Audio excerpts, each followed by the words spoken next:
Welcome to Adapter's Advantage, breakthrough moments that lead to success. Our podcast brings you insider stories of the moments that mattered, turning points on the sometimes rocky road to success. Here's your host, Mark Magnaca, president and co-founder of Allego, the workforce training and readiness platform built for distributed teams. Hi, I'm Mark Magnaca. Welcome to the Adapter's Advantage podcast. I'm excited to have Tim Murray as my next guest. Tim is the CEO of Cardinal Virtues Consulting, which is a new company that he has started after more than 20 years of experience as an executive and in executive leadership at a number of different organizations. He's got a wide array of financial experience, and he's implemented many different types of change management programs. We're going to dive into that in just a moment. He was with Aluminum Bahrain, also known as Alba, for 12 years, and he was the CEO for the last 7. He's also held the roles of Chief Financial Officer, Chief Marketing Officer, Chief Supply Chain Officer. So he's really had experience across the organization. Under Tim's leadership, Alba successfully executed a $3 billion project called Line 6. He did this on time and, importantly, significantly under budget. Line 6 transformed Alba into the world's largest smelter, with the exception of China, with annual sales turnover of approximately $2.7 billion. Tim is credited with transforming Alba's safety culture and the implementation of what was called Project Titan, a cost improvement program which improved Alba's bottom line by over $300 million. There's some big numbers that we're going to be getting into in this interview. Tim's an avid reader. He's created many customized leadership workshops from the books that he reads, and he's also an adjunct professor at Susquehanna University, where he teaches classes on the impact of CEO leadership. So Tim, welcome to the podcast. Thank you, Mark. It's a pleasure to be here. I'm very much looking forward to the podcast. We're all getting used to the new Zoom environment, and I like this that you're working in some video. This is more an advanced podcast, as we would say. Now, what's interesting is I just finished reading a Harvard Business Review case study called Managing a Blackout, about an incident that happened in 2017 that we're going to get into in more detail. The opening quote from this Harvard Business Review case study says, quote, "We have to forget about what happened and focus our efforts on recovery. We will be measured on how we recover, so we must make it as safe and as fast as possible to turn it into a success story." I think this quote is not only relevant for what happened at Alba under Tim's leadership, but it really sets the stage for this larger conversation we're going to be having on lessons that our listeners can learn from, both around adaptation, around recovery, and about doing so in a safe manner that's particularly relevant in this post-pandemic environment. So Tim, before we get into that, I think the way that you ended up in the role as CEO is a fascinating story. So can we start with, what was the background for you being in the automotive industry to end up with an aluminum company in Bahrain? Sure, it is you know the story. It is a very interesting story. So I was working in Knoxville, Tennessee. I was working for a company called ARC Automotive, which is a airbag system. So the company made airbag products. It was about a $250 million company. And at that time, I was the CFO. I had been there almost, it was like 10 years. So anybody who's worked in the automotive industry, let's just say it's not a very glamorous industry. It's a very cutthroat, very tough. When times are good, things are okay. And when times are bad, they're very bad. So I'd been there 10 years. We had factories all around the world. I was in China, I was in Mexico, I was in Europe. I traveled a lot. And I was really just kind of tired of it. So I started looking for another job, and with the objective of getting out of the automotive industry. And this is an interesting story for your listeners, because when you're in an industry for an extended period, it's hard to switch. So when I talked to all the headhunters, it was like, oh, well, you're an automotive guy. You're an automotive guy. I'm like, I don't want to be an automotive guy. I would like to get out. I want to do something different. I was sick of automotive. I mean, I had good background. I had just finished my MBA from Vanderbilt. So I was ready to do something different. So anyway, so I'm a big reader, as you mentioned. So I read a magazine called The Economist. And if anybody reads The Economist, they have usually a section in the back that has all these crazy job offers, working for the IMF or World Bank or international this. So there was a job, it said Middle East expat manufacturing financial executive. Okay, didn't say where, didn't even say what the industry was, just said manufacturing. So I told my wife about it. We were kind of open to an international stint, but at that time I was 36. My kids were 6 and 3, so they were a good age to move.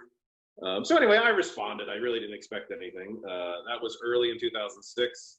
I didn't get a response for probably about 3 months. I got this strange phone call from a London headhunter, and the lady had a very, very heavy British accent, and she was telling me, "Oh, it was an ad in the Economist," and we go through it, and I said, "Okay, yeah, I kind of remember."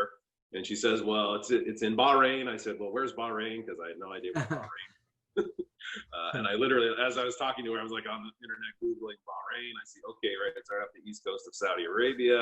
So I'm not so sure how my wife's going to like that. I think she was thinking more London or Paris is the next best assignment. Yeah. And then she said it's in the aluminum industry, or as we say over there, aluminium. Become more accustomed to saying aluminium, which is how it is on the periodic table, by the way. It is proper aluminium. So anyway, I had a couple phone interviews. And at first I was kind of like, nothing's going to come of this, because when I was a young guy, I had no experience in the industry. And for the position, Alba at that time was about a $2 billion company. Today they're about 2.7, that's the figure. But it was a big jump in terms of, going from a little small automotive parts manufacturer to, a giant company. So, but anyway, the process, to make a long story kind of short, we all got flown to London. There was 5 of us who made the final round. This was in September. So now we're going from January, now we're into September. I flew to London. I had probably a 15-minute interview with the gentleman who was the acting CEO at the time, who was a Bahraini gentleman named Ahmed Naimi. Wow. So that little ad from The Economist that I read, blind ad, sent an email in with a CV almost a year later, led to this offer. So then I'm like, I was not expecting that. I was Yeah, like, I'm curious, did you ever think that all the other people like had either dropped out or like they were gone by that point? I don't know. So I was just like, No, you're the only one who persevered. Yeah, I'm like, maybe I was being cool with her and like, okay, that, let me think this. And I still want to come visit. She said, "Oh no, yeah, for sure you can come visit." So anyway, we went through kind of the formalities, negotiated kind of the package. So basically it was mine to come visit and decide. But it was really, I was like, you want to talk about what we call a backdoor curveball? That was the ultimate one. I didn't see the spin on that one coming. So, anyway, job, just remind me, that job wasn't the CEO yet. That was the role that you initially took. No, yeah, this was it was called General Manager of Finance and Legal. So I would, in a U.S. term, it would be more like a controller level, kind of like a lower VP level. But again, it was a much bigger company. We're going from 250 million company to $2 billion company. Sure. So you're going overseas and kind of an expat assignment. So I'm like, wow, this will be really interesting. So, but I had never been there and I had never worked in the industry, so it was kind of shocking. So anyway, a couple of weeks later, I flew to Bahrain to visit. And it was nice. It was, I had traveled enough not to, believe in all these perceptions of the world, because we as Americans, most of us don't travel. So we think, oh, the world's dangerous. It's Middle East, it's terrorists. And, I get there, they have balls like us, shopping centers. We have P.F. Chang's, we have Johnny Rockets, we have The Gap, we have movie theaters. Everybody spoke English. This was one of my biggest concerns. Yeah. Everybody speaks English fluently. So there's really no barrier. And if you look at the Bahrainis, it was the nicest place I've lived, the nicest people. They're very welcoming, very accommodating, very into you, your family, what you do. They're a different pace of life than we're used to of the go American style, So so there's the Bahraini culture, but a lot of the Bahraini culture now is also informed, like in the United States, by immigrants from other parts of the world. So it really is kind of a global environment. Yeah, it's a total melting pot. You have, again, 1.5 million people, about, I think 700,000 are Bahraini. The other half are, workers from all levels, all nationalities. My kids went to an international school, and to give you an idea of the international perspective, they had, when they would have their international day, where you would wear your national dress or costumes, we would have 40 different nationalities in the school. Wow. So imagine that, 40 different nationalities. So anyway, go there. So, yeah. Yeah, it was a great visit. I was just there for a week, looked at housing, looked at schooling. So I accepted the job, signed the offer there, flew back, and just gave my resignation. And then like a month later, I started. So But it was, I mean, it was a very strange process. Having lived in the Middle East for 12 years, I fully understand the process now, and Ramadan and how things go slow, and we don't do quick decisions, and there's a lot of bureaucracy, and then all of a sudden there's a quick decision. But being an American at the time that was not used to that, it was a bit of a jolting experience. So that's how I ended up in Bahrain. Not your typical. I went to Career Builder or Monster.com. You know, one of the takeaways from that is you just never know where an opportunity is going to take you, right? And I think kind of keeping an open mind, and once you're clear on what you want, having the patience to sort of stick it out is a big part of it. So let's pivot to this piece that's going to set the stage for this learning culture that I witnessed firsthand. What would you say was the biggest challenge you faced as an American CEO as you rose up the ranks from that initial kind of controller-like position, and you get to be CEO, and you have this management team, and you have factory workers, and they're comprised of all these different people, not just Bahrainis, but as we mentioned, from multiple different cultures. What's the biggest challenge an American CEO faces from your perspective in that situation? So when I came, I mean, just initially the biggest challenge was, okay, you're moving to a new country. I mean, it's 6,000 miles from the United States, different culture. The company is a giant company, okay, 2.7 billion in sales. Today, it's about 15% of the GDP of the country. So, I mean, if you think in the United States, there is no company that is 15%. Only the government, maybe, I guess the government. Right. Particularly with the spending today. Yeah, that's right. But it was much bigger company. So, you know, you're in this giant company, kind of under the radar, you know, you're in the newspaper. You know, people say you work for Alba. The whole country knows who Alba is. You have huge employment. You know, we have about 4,000 people, including contractors in the plant. You know, I'm going from a plant of, say, 600-700 people. So for me, that was a big shift. I was, you know, the young guy going there. So, but if we fast forward to CEO, okay, I've been there 5 years. I came in 2007, and then I got promoted in 2012. So, okay, so I'm still relatively young, 41. So. And this is another lesson, I think, for your listeners. You know, when you go overseas, your ability to accelerate your career is much faster. You know, imagine I'm 41 and I become CEO of a $2.7 billion company. That never happened in the United States. I'd be lucky if I was 60 if I got that chance. Yeah, maybe in technology, but definitely not in heavy industry like that. Yeah, definitely not in heavy industry or a big corporate type structure. So, you know, you get opportunities you probably wouldn't get in the United States much earlier in your career. I was a product of kind of the restructuring. If you look at 2008, 2009, the global financial crisis, we did a lot of restructuring. We brought in a company known as McKinsey. Most people know McKinsey. You know, we did broad restructuring, change things and this is when I got to do all those roles you mentioned. I was in charge of marketing. I was in charge of purchasing. So an advantage when I was promoted, I had been there 5 years. So I knew the culture. I kind of knew what you could do, couldn't do.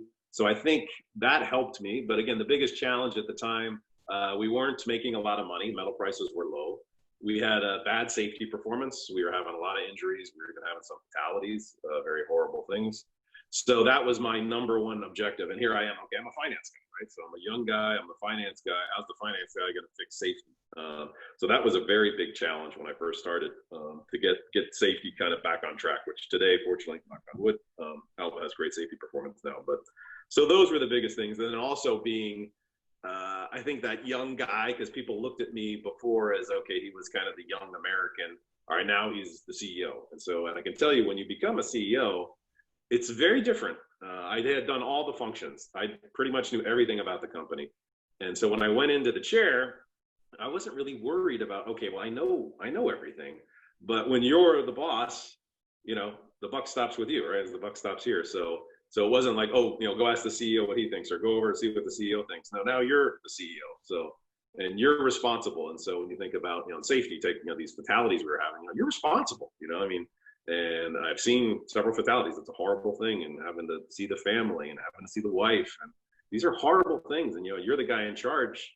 That monkey is now on your back. And so in terms of you're in charge, you know, the buck stops with you. So you being the CEO, it's very different than when you're in a lower level position. You know, at the end of the day, you're in charge and you're the one who's going to be held accountable by the board.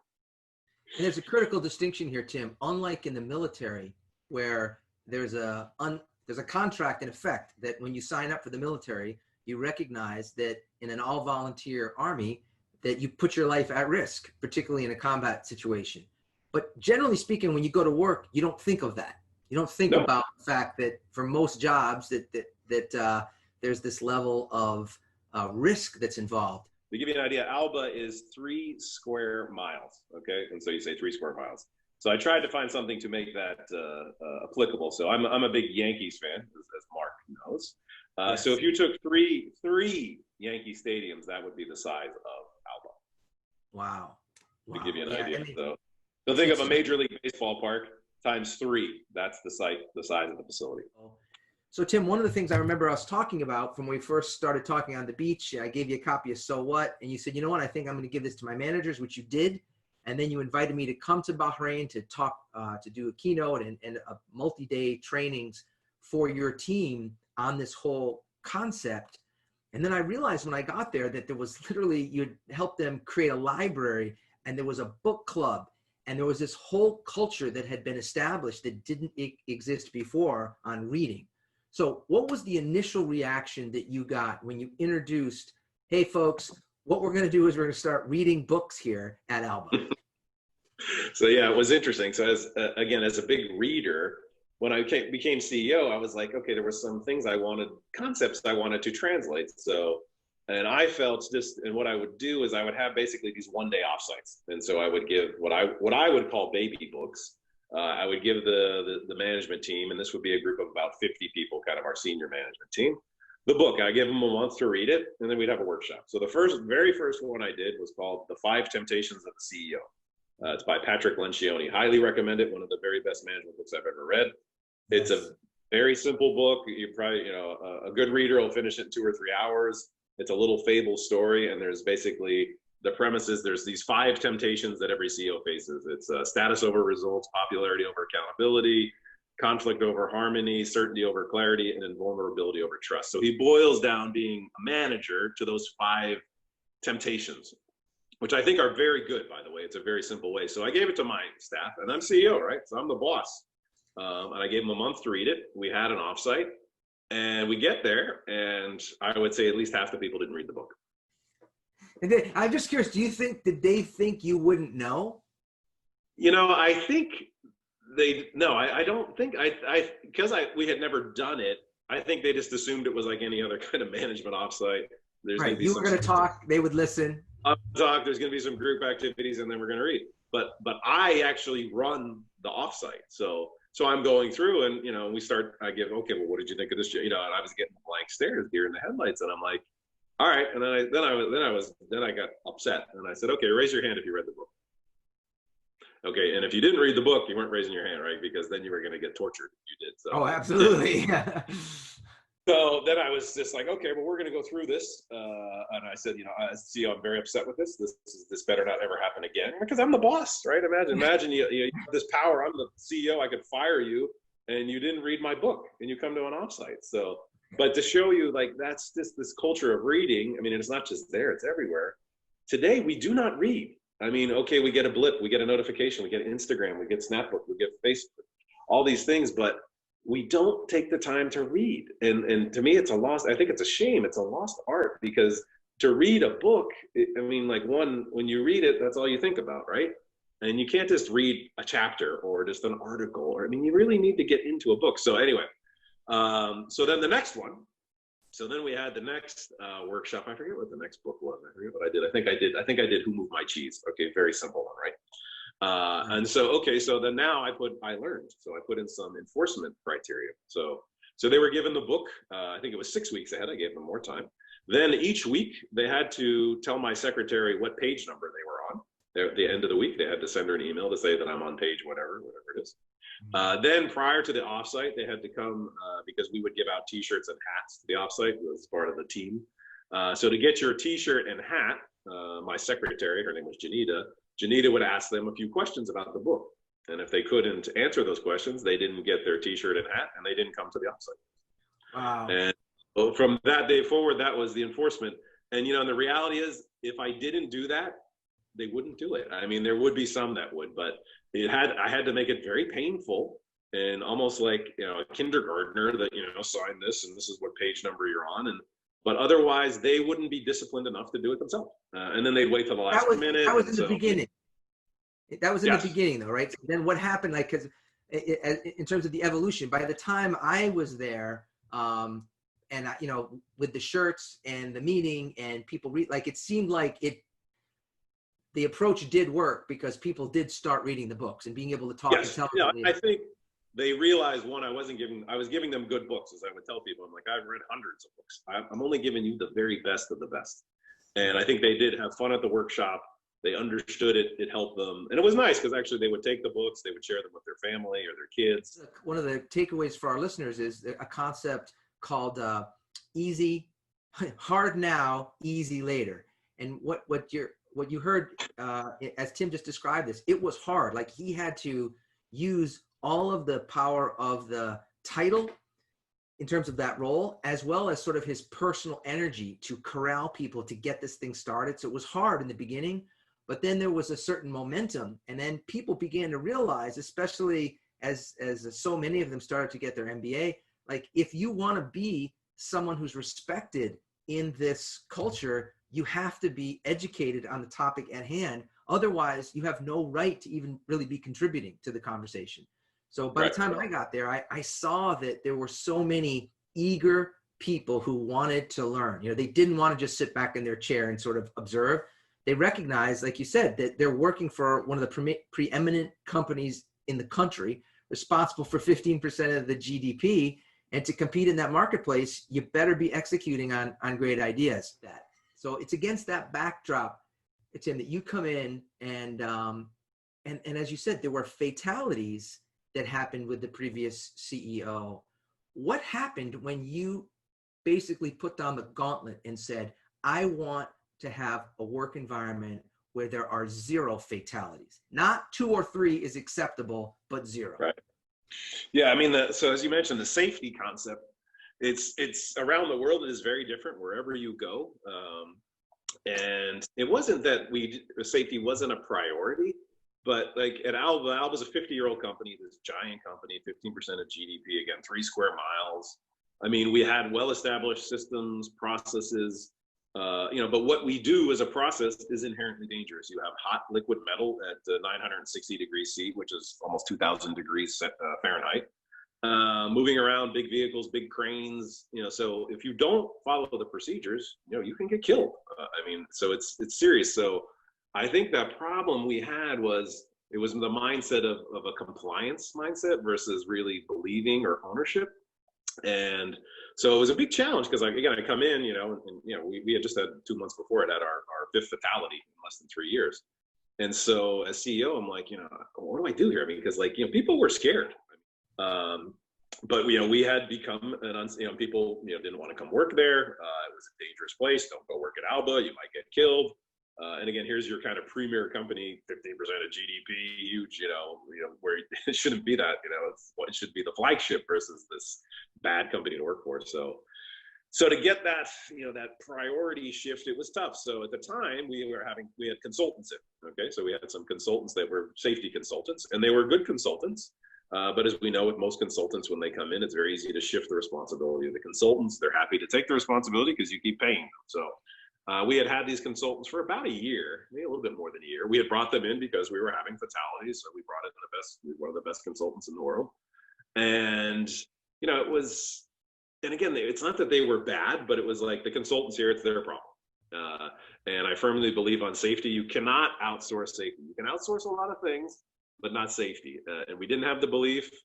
We didn't, own it. We didn't take the ownership. And so the second day I was CEO, I terminated the consultants. Okay. And I said, there's no more consultants. There's no more safety consultants. And it was very interesting. So it was my decision. And most of my executives at the time were against the decision.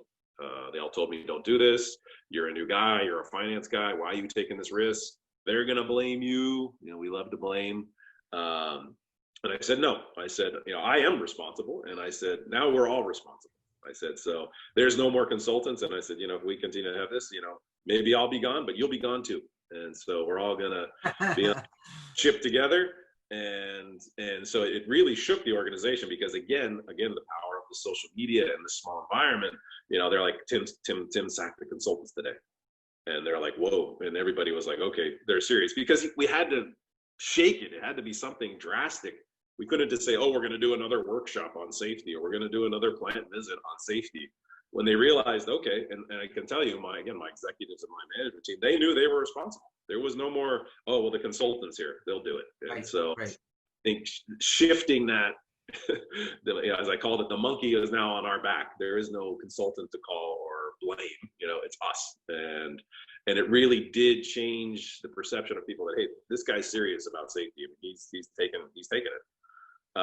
The other thing, an important message in this part for our listeners is this: these were preventable deaths. So in the example, yeah. right? So this wasn't a case like, something fell from the sky, right, and killed someone, like the guy in the case with the crucible, right? It was something that in retrospect could have been prevented. So that's what made it so tragic.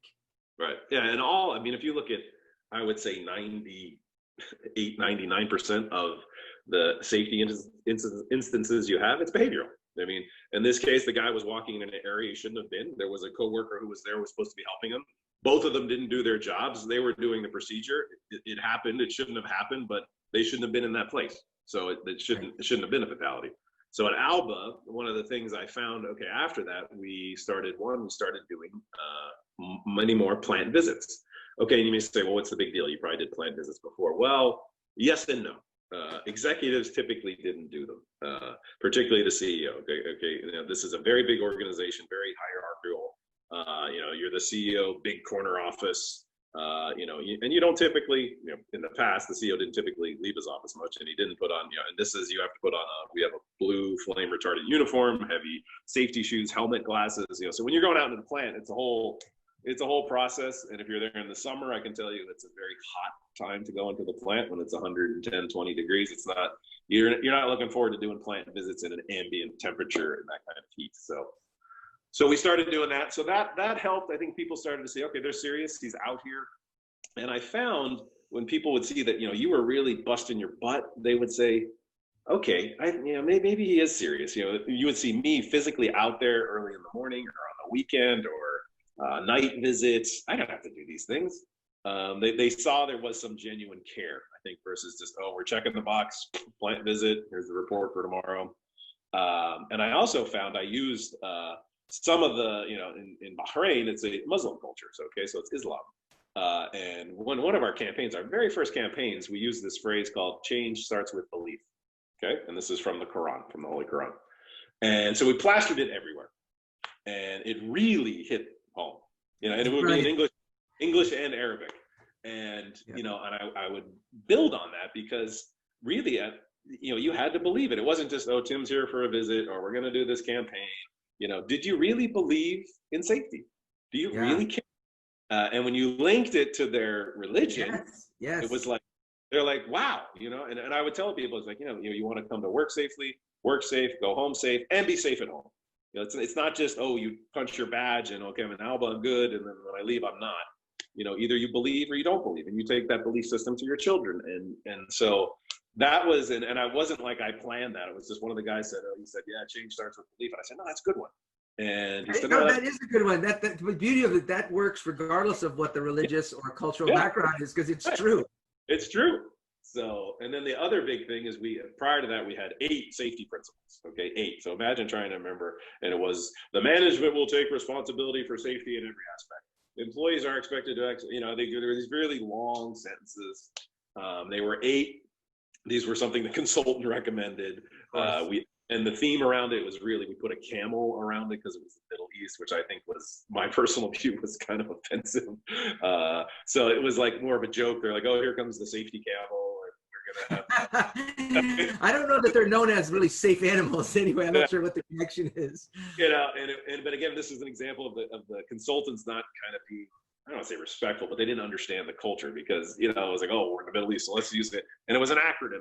They used the camel this. And so I immediately changed that. So we had 3 principles. They're very simple. The first one is ownership of safety is everyone's responsibility. Number 1. Working safely is a condition of employment. So if you don't work safe, you're out of here. and all workplace injuries and illnesses are preventable. Okay, and then we changed the symbol from a camel to a rocket. Okay, so we had a big rocket, like a rocket that shoots to the moon. And the rocket was meant to, at the time, to be something speed, change, powerful. Hey, we're going to the moon. We're going to make zero injuries. That was our. They were called the zero accident principles. So we had to go to the moon. So that was kind of the theory around it. Anyway, and I'm a big October Sky fan. If anybody's seen the movie October Sky and Homer Hickam and the rocket, so that's where I took it from. But it was simple, and it was only 3. We color coded it. So actually the first one was in all white. The second one was in all yellow. And the third one was in all pink. You imagine pink in this big giant industrial plant smelter. And this was very interesting because the colors were they were meant to be more of like a shock. Hey, we see them, particularly the yellow and the pink. But as we went on, I realized how much we link colors to things. So particularly with our contractors where we had kind of a language barrier, or some of them didn't even read and write.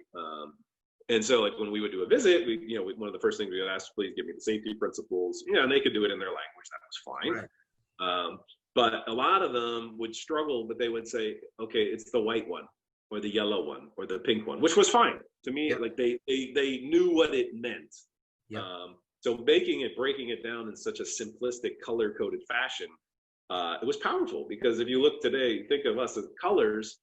We link colors to things. So, okay, you just had a baby. It was a baby boy, right, Mark? Yeah. Well, I had a baby boy, and now I have a baby girl too. Yeah. Okay, so the baby girl. What color did you paint her room? Well, we didn't paint it pink, but that would be the normal color. Pink. All right. Well, most people would paint it pink. Maybe you're a little bit different. Yeah. All right, for the baby boy. Blue. All right. When you go to a traffic light and you see green, what do? You go. You go. When you see any safety or exit sign, what color is it? It's green. Yeah. Every road sign is green. And you see red at a stoplight, you stop. You see yellow, you see orange, caution, right? You see pink, you see a girl. So these things, like these are drilled into our head, colors. So again, that was something, again, wasn't a planned thing, but making it simple. My advice here, when you're doing big campaigns or big change management things, it has to be very simple. Very simple. They got to be able to remember it. Again, put some, you can put a color or a theme or the rocket, something linking it to it. It makes it much more impactful in terms of them remembering it and then getting their buying, because you want, again, change starts with belief. You've got to get them to believe it, not just it's a gimmick. You implemented a program to help Bahrainis in particular get an MBA, where the company paid for them to get an MBA somewhere in the UK or in the US. What was the impetus of that, and what was the reaction from the people who had that opportunity? So the MBA, so I'm a big believer in MBA. So for those not familiar with it, it's a master's in business administration. So this is a graduate degree you would do after university or undergraduate. I have an MBA, so I did my MBA at Vanderbilt University, and it really changed me. I did it when I was kind of at that time I was the controller of the group, and then a couple of years later I became the CFO of the company. And, when you look, particularly take Alba, we have, again, it's this huge industrial company, and it's mostly engineers and operational people, okay? Which is, these people all grow up as operators and engineers, and you're running an industrial plant, a huge one. So this makes sense, but, they don't have a business mindset. I mean, so you look at Alba, this giant company, and you have all these divisions, which are businesses within businesses. And so these people, you need to have these skills. So to build upon the reading culture, which I was doing that, I said, okay, let's pick the best of the best people and get them MBAs. And everybody, and this was not, everybody was kind of like, oh, look, Tim's doing another, like the books, and he wants MBAs. And until we had a couple classes actually graduate and come back, I don't think people really believed me. Then it was like, wow, I see so-and-so talking about, return on investment, or what was the impact of the Federal Reserve meeting, or we saw this in London, or General Motors is closing the production here. This is going to impact foundry alloy business. And it took some time. Right. Then it was interesting. Then it shifted to everybody in the company wanted to get an MBA. So we went from it being kind of a joke, Tim's pet program, to, wow, this is, if you want to get ahead, you need to have this. And so by the time I left, I think we had around 60 MBAs, either graduated or in process. So And basically, when I was CEO, when I started, it was me. So it was one. But while line 6 was being constructed, line 5 there was an incident that Tim will tell you about that's covered in this Harvard Business Review report. But let's just give them the short version of what happened on April 5th, 2017, and how you. All right. So April 5th, 2017. So I had just been home in the U.S. For a couple of days. I was home for Easter break. And anybody who's traveled to the Middle East, it's quite a long journey. It takes about a whole day between layovers and, it's in flight time, it's probably 15 hours. And then you have layovers and all that kind of stuff. So say 24 hours door to door. So, I just gotten home, you're getting jet lag, you got an 8-hour time zone change. So you're just getting yourself adjusted. Okay. I get a phone call from the chief operations officer who was acting for me. He was, acting CEO at the time while I was away. I was supposed to be away for about 3 weeks. And, he's like, "Hey boss, we have a problem." I'm like, "Okay." And he's like, "We lost power." And I'm like, "Okay." Alba, to give you an idea, Alba has 4 power stations. So, you have lots of what we'll call redundancy capacity and all these things. And in Alba, we have our own power stations because we're continuously supplying power to the pot lines 24 hours a day, 365 days a year. You never stop a pot line. It's a continuous flow. So when he said it, I'm like, okay, well, which power station went out? Because we have 4, and within the power stations, you have multiple turbines. So normally it's 1 or 2. It's a minor thing. You move the power from this over to here. There's lots of flexibility. And he's like, "No, we had all the power stations went out, and we have a blackout." I'm like, okay. And then I'm like, now I'm really nervous because, and again, in our process, power is like the blood in the body. Okay. You have to have the blood, and it's got to be pumping and it's got to be flowing. So if you stop the power for more than 4 hours, the whole plant stops. The pots, what happens is they solidify. We call it a pot line freeze, because you have these giant pots. You saw the video. And each one of those pots, which is kind of like the size of think of a small boat hull, kind of, that's what each one. In line 6, we have 424 pots. Okay, so and it's a mile long. So all these little pots are running with liquid metal, bubbling in them, and you're feeding them. Okay, and then you take out the power. Okay, without the power, they freeze, they solidify, and then it's 6 to 9 months to recover. It's disaster scenario. Okay, so we had never had this. We had never had a blackout. Okay, again, we would lose power stations. We have backup. We can take power from the government grid. So I'm like, okay. And so I'm like, and he's explaining what happened. I said, okay, let's forget about what happened. I said, where are we at? And he said, no, we've restarted this and we've restarted this. And so then we got the power back up within about 2.5 hours. So it was close, because if you get to 4, that's it, game over. So it was terrible. So anyway, we recovered the power, but then unfortunately it was about 10 hours later. We had in line 5, this was the biggest line at the time before line 6, we had what's called an open circuit. So one of the pots had leaked. Okay, so this liquid hot metal had leaked from the pot, and it had burnt through the bus bar, which is basically the circuit, which is the power circuit around the line. So if you cut the circuit, you have live electricity floating around the plant. So you have to cut the power again because people can die. So then we ended up, as a result of that, and this whole instability was caused from the original blackout. So I left the very next day. It was 10 o'clock at night. I arrived at 10 o'clock the next night in Bahrain. It was a Saturday night. And it was utter chaos. I mean, it was just, again, if you picture that video, the size of those lines, just imagine they're all basically shut down. There's smoke billowing everywhere. There's people running everywhere. It's this chaos. I mean, it's just, it was a horrifying experience in terms of, and it was tough because, you know, I had not been told everything. They were not delivering all the bad news, which was a bit upsetting to me. It was much worse than I had expected. So it was bad. And so anyway, that pot line went down. This is the first time in our history we lost the pot line. To give you an idea, line 5 is about, it's about 700 million in annual revenue. Okay, so imagine, poof, that's gone. And to get it to recover, it took us about 4 months to recover it, which at the time, actually, we did a great job recovering it. This is about the recovery. And to me, that's what's so relevant in the context of what's happened in COVID right now, because the way you act during the crisis sets the stage for how you deal in the time when the recovery can happen. Right, exactly. And you have to, and the other thing I'm a big believer in is direct communication. So, you know, you as the leader, you delivering the message is different than my VP or the manager or the superintendent. So I think we adapted pretty quickly. We were fairly resilient given the situation. Again, blackout had never happened. Never had lost a hotline. I mean, these were extreme. Again, it's like the pandemic. We shut down the U.S. economy for the first time. I mean, well, that's why the metaphor was so apt. And the interesting thing, Tim, it's not like the process on line 6 stopped. You didn't have the opportunity to say, well, because I have the crisis to deal with, everything else has to stop. That had to, the rest of the lines had to keep going. Right. And so at this point, you have the strain of, okay, you're recovering all the other lines, which they also had to be brought back to normal stability, which took some time. You have line 6, which is, kind of halfway-ish through construction.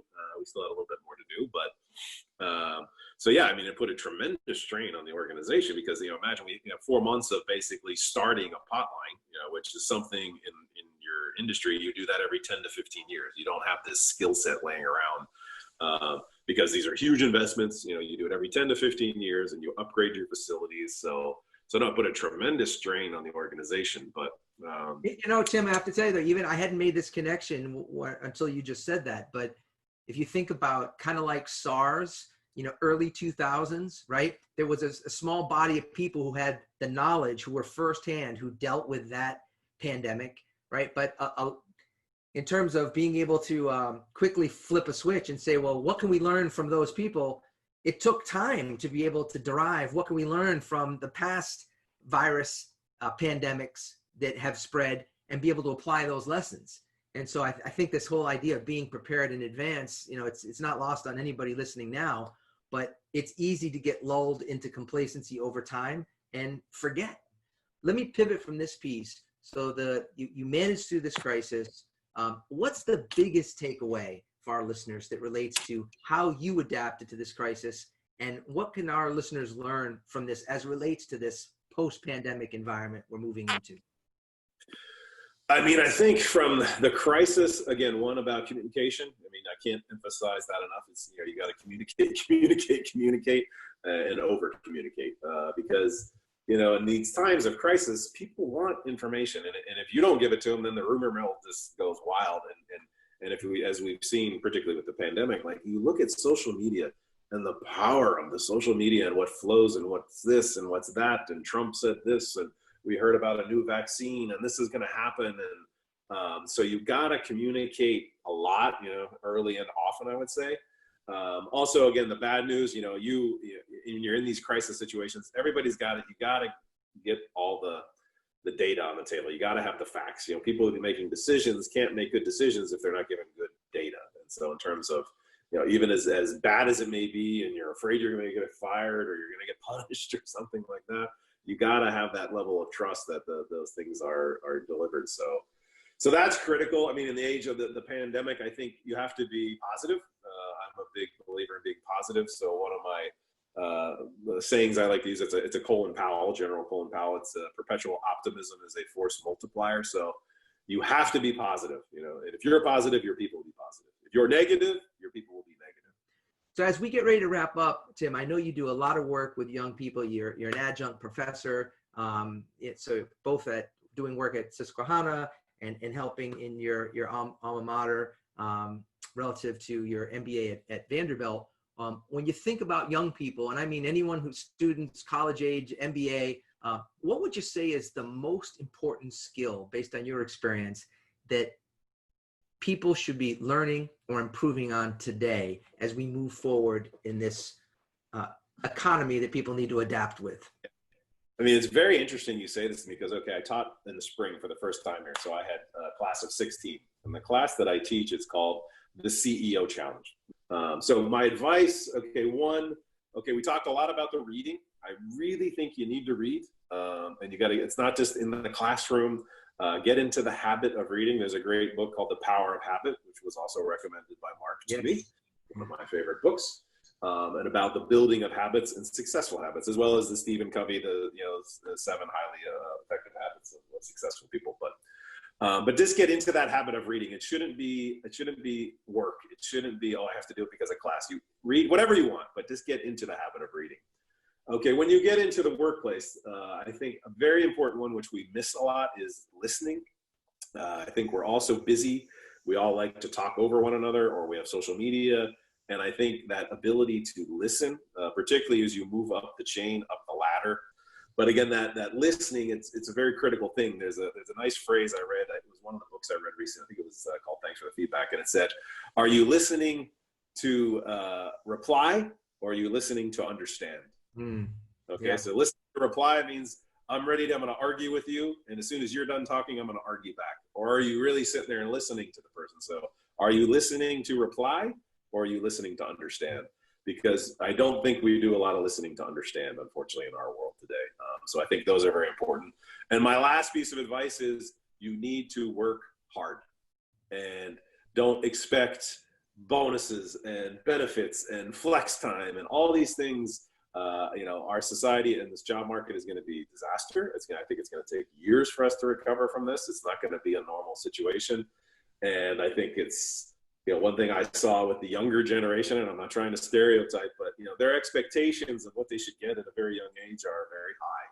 I can tell you when I came out into the workforce, you told me to sweep the floor, I swept the floor. I mean, it was, so in that mindset of, hey, I'm going to work hard, and doing what's in the best interest of the company is in my best interest, versus, hey, what's my benefit structure this year? Do I get flex time after 1 year? And do I get this bonus or vest after, again, we're all in for benefits, don't get me wrong, but I think the people that really work hard are the ones that are going to get those opportunities and promotions that you want. So, work hard and don't always think about what's in it for you.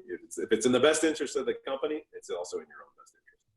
Well, that last one, I think there's no question that when the history books are written, this will have been a reset on such a massive global scale in terms of rethinking work.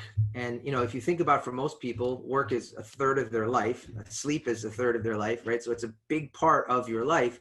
And if it's that much effort to push yourself to go the extra mile, you might be wondering, are you in the right form of work? Because, yep, exactly. That's just the reality of it. If you can't find something to love about what you're doing, then you might want to rethink it. And now would probably be a good time. So Tim, there's so much here.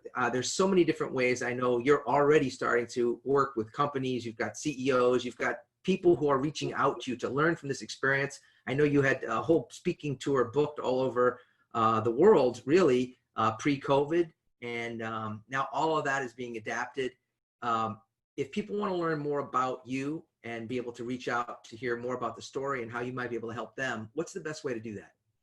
Sure. I mean, the easiest way would be, email. So my email is tim@card, C-A-R-D, virtues, virtus.com. One word, Card Virtues. And then I also have a website. I recently launched a website. So it's www.cardvirtues.com. I'm also on LinkedIn. Another advice I took from Mark. Mark's a big LinkedIn guy, so he advised me to do LinkedIn. So, but again, I'm very quick on email. But again, email, the website, LinkedIn. I'm happy, and if you have any questions or whatever, just please forward me. I'm happy to follow up on anything. It doesn't have to be an official consulting arrangement. There are so many elements to this. The one that may be of most interest to many of our listeners is this ability to help install a learning culture that, coincidentally, McKinsey says in a recent report they've just published that one of the keys to resilience, to making sure you don't get knocked out when a pandemic like this happens, and who knows what happens if it comes again in the fall, is having learning culture. You built a learning culture, and I think that may be where some of the questions come from. No, and I think when you said this, the final point on the learning culture, in most of the businesses today, how do you differentiate yourself? When you look at the products we sell or what we make, at the end of the day, it's the people that make the business, right? I mean, your competitive advantage is your people, and your good people, you want them to stay, you need to train and develop them. It's not about pay and bonuses. And it's kind of a given by industry, right? So, how do you differentiate yourself? It's your people. Well, there's a reason why, and I'm going to put the link. There's a reason why Harvard Business School, I should say, turned this into a case study. And they turned it into a case study before COVID-19 happened. But I think there are huge lessons and huge implications for the concept of building an organization. You had your own pandemic-like experience with what you've described here with Line 5. You had a recovery from that. And the company has continued to thrive even as you've moved on from being the CEO, because a lot of this has been built into the organization. So ultimately, I think for business leaders, that's the ultimate legacy, is to know that you've helped create a culture that can keep adapting over time. So Tim, with that, thank you so much for joining this podcast. I'm sure we'll be continuing this conversation and love to have you on again in the future. All right. Thank you, Mark. I appreciate it. Thanks for joining us this week on Adapters Advantage, available on all major podcast platforms. Make sure you visit our website, allego.com, where you can subscribe to our podcast so you'll never miss an episode. If you liked this show, you might want to check out our virtual training kit to learn how to keep a remote team running at full speed. Go to allego.com/virtual to download your kit today. Be sure to tune in for our next episode. And don't forget, one new idea can change your life.